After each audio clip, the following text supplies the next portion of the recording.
If you live in Canada, then it may or may not surprise you to know that our justice system is far less open to public scrutiny and public accountability than our friends south of the border. After all, it wasn't that long ago that an Oklahoma judge was caught on camera exchanging over 500 text messages with her bailiff during a murder trial, mocking the physical appearance of lawyers, jurors, and witnesses and deriding prosecutors. The camera footage resulted in the Chief Justice of the Oklahoma Supreme Court recommending the removal of Tracy Soderstrom, who was elected as district judge in Lincoln County in November and took the bench in January. In another example, the Florida Supreme Court publicly reprimanded the judge who oversaw the penalty trial of the Parkland school shooter on Monday for showing bias toward the prosecution. The unanimous decision followed a June recommendation from the Judicial Qualifications Commission. That panel had found that Circuit Judge Elizabeth Scherer violated several rules governing judicial conduct during the trial in her actions towards defense lawyers. The 15-member commission found that Scherer unduly chastised lead public defender Melissa McNeil and her team, wrongly accused one attorney of threatening her child, and improperly embraced members of the prosecution in the courtroom after the trial's conclusion. Publicly available video footage from these court proceedings and many others across the United States serves to create an atmosphere of accountability and integrity to the American justice system.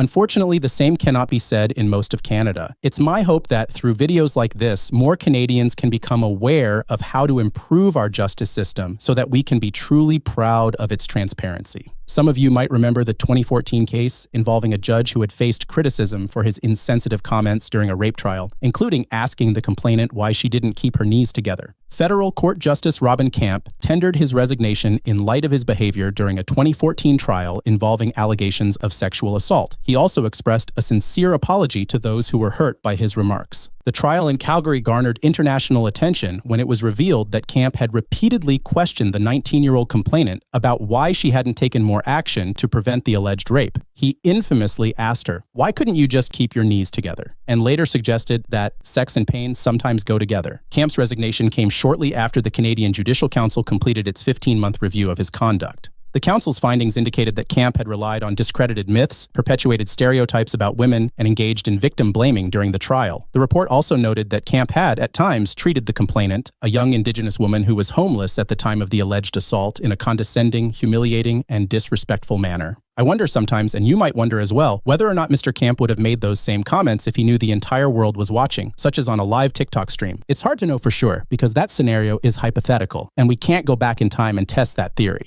The situation is not entirely bleak. The courts in Manitoba have made progress on this subject matter. Their website currently states the following: the open court principle was first described by the Supreme Court of Canada and continues to be known as a hallmark of a democratic society. It is essential to allow public access to the courts and ensure the public has an opportunity to see justice administered in a non-arbitrary manner according to law. While courts are open to the public, few have the opportunity to attend court in person. Most people rely on the media to inform them about court proceedings. As a result, the media play an important role with regard to the open court principle. Together, the Manitoba Court of Appeal, the Manitoba Court of King's Bench, and the Manitoba Provincial Court have spearheaded a pilot project that allows for broadcast of a court proceeding at each level of court. No proceeding which involves the testimony of witnesses will form part of the pilot project. For those of you who haven't heard of the open court principle, this is a legal concept that has been repeatedly recognized by the Supreme Court of Canada, which asserts that court proceedings should be open and accessible to the public. This accessibility ensures that justice is not only done, but is seen to be done, fostering public confidence in the judicial system. In 2019, the Federal Court of Canada also launched a pilot project with the webcast of a 5-day summary trial in January held in Vancouver involving a tax law dispute over the collection and disclosure of taxpayer information to U.S. authorities. Still, even today, things don't feel very open. The federal court's website states that members of the media holding valid credentials may record proceedings to verify their notes of what was said and done in court, but not for broadcast. If written notice has been given within a reasonable time, the court will generally grant requests to record proceedings for publication or broadcast. Requests related to specific proceedings before the court require permission of the Chief Justice, who will consult with the presiding judge. If a request is approved, the media contact will work out the logistics. In provinces that still have some catching up to do, like Ontario, lawyers in influential positions have helped to move the needle forward towards more transparency and improving public accountability. Take, for example, former Law Society bencher Michael Lesage, who has been written about extensively in the media for his advocacy work to improve Ontario's justice system. As a side note, a bencher of the Law Society of Ontario is basically like a member of the board of directors that govern all of the lawyers in Ontario. According to various articles reported in the Toronto Star and the Law Times, published in late 2023, the Ontario Superior Court rejected a formal request by Mr. Lesage for statistical data concerning civil proceedings in the province to shed light on the extent of delays in such cases. In the case of Lesage versus the Attorney General of Canada, Mr. Lesage sought information about the number of civil proceedings in the Superior Court that went to trial in Toronto, Newmarket, Durham, Hamilton, Brampton, and Milton from 2015 to 2018 and from 2020 onwards. He also inquired about the number of these trials that involved juries. However, the court denied his request. Lesage then brought an application to the Superior Court seeking to compel the Ministry of the Attorney General to release the data. Justice Charles Chang dismissed the application, asserting that the open court principle did not apply to the information he sought. Michael, who practices law in the Greater Toronto Area, Hamilton, and Niagara, argued that this decision undermined the open court principle and restricted access to court information to only what was available in its current format, subject to court approval. Justice Chang explained in his ruling that there was currently no established protocol for aggregating, organizing, and publicly delivering court-derived statistical information. Previously, the court had granted Lesage's request for statistical data on court timelines for the same courthouses in 2019. Based on this data, Lesage discovered that the average time to bring a case to trial was 5 years and 9 months. However, Chang had placed a condition on the release of this information, prohibiting its use for other purposes without further approval, which Lesage violated by publishing it on his website.